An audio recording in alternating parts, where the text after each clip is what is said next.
Today is July 19, 2021. My name is Charles Suter. Today I'm presenting part 9 of my Rationality series, this one titled Becoming Rational. My main purpose for presenting these presentations on rationality is to help you become a rational person. My main message: replace irrational beliefs with their rational equivalents. A subtitle might be Stop Thinking Irrationally to Extinguish Irrational Beliefs.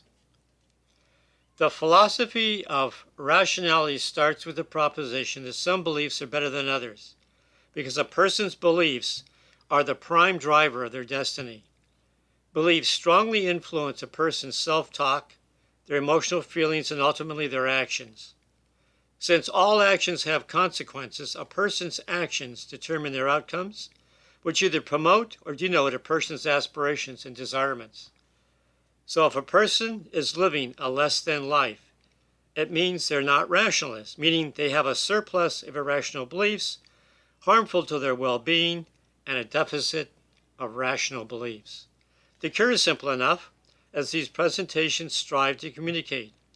A person becomes a rationalist by extinguishing their subconscious irrational beliefs, while at the same time learning, memorizing, and internalizing new rational beliefs.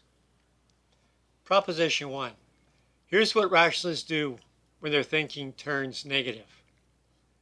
They identify the negative thoughts and then find the positive equivalent. They stop thinking the negative thoughts and repeat the positive equivalents. They memorize these positive affirmations and repeat them often, daily, up to 30 days, so they become ingrained. To become more rational, you must become more consciously aware of your negative, self-destructive self-talk. Thoughts are always bubbling up into your conscious mind from your subconsciousness. What you do with these thoughts as they bubble to the surface of consciousness determines your outcomes. From rational thoughts come the prospect of positive outcomes, and from irrational thoughts come the prospect of negative outcomes.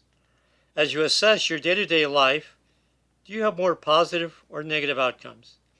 Do you suffer from an excess of emotional distress? You can decide for yourself if personal interventions are needed to become more rational or not. To become more rational, the simplest way is to develop a set of positive, self-defined affirmations based on rationality, and if acted upon, most likely will bring about positive emotional outcomes.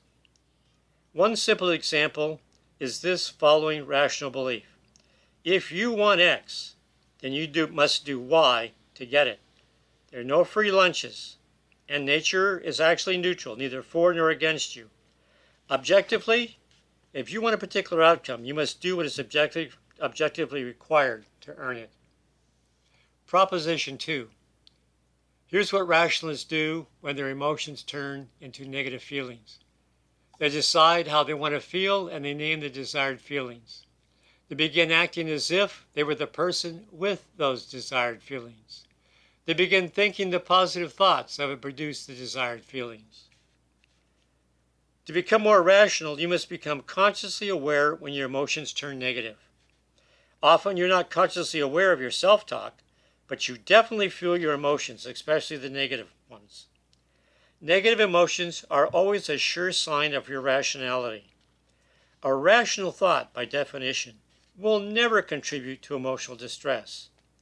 Ideally, a rational person immediately connects any strong negative emotions with its cause.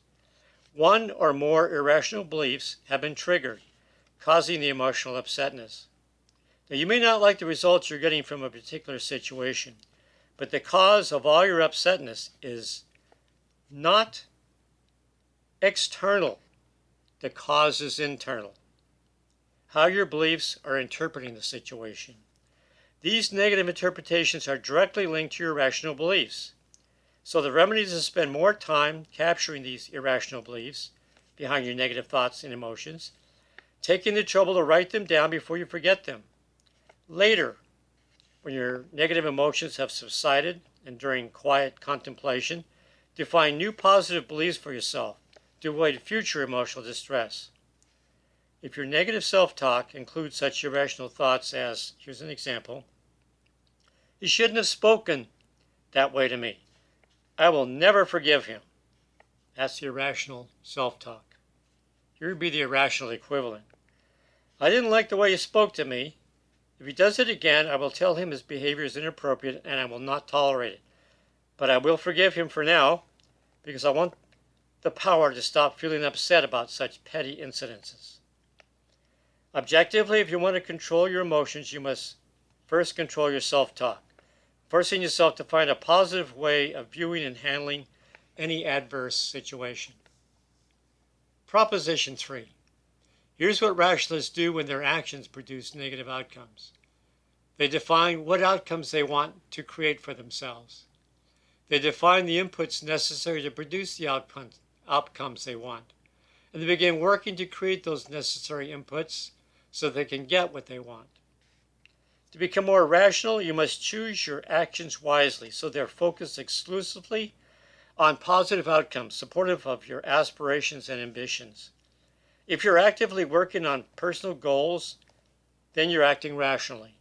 If you're not, but just dreaming about what you want instead, then you likely have irrational beliefs that are holding you back from even getting started. The rational approach is to pick reasonable goals, ones within your ability and willingness to pay the price to earn, and then focus on completing all the inputs objectively required to create the outcome you desire. The rationalist knows that outcomes are the product of a good process and the completion of the requisite inputs leading to the desired outcome. A rationalist is process and input focused, and the rationalist knows that if they pick the right process and complete all the requisite inputs, the results will take care of themselves. Now, my final message: when your thinking is rational, your life results will be rational. The more time you spend on becoming aware of negativity and irrationality in your life, whether it be reflected in your thoughts, emotions, or actions, the more you will identify the exact source of your life problems, which are the irrational, erroneous, and distorted beliefs resident in your subconscious mind. Once you become aware of these irrational beliefs, you can commence a course of action to 1. Extinguish the irrational beliefs from simply not using them, and 2. Installing rational beliefs in their place, simply by repetition via autosuggestions.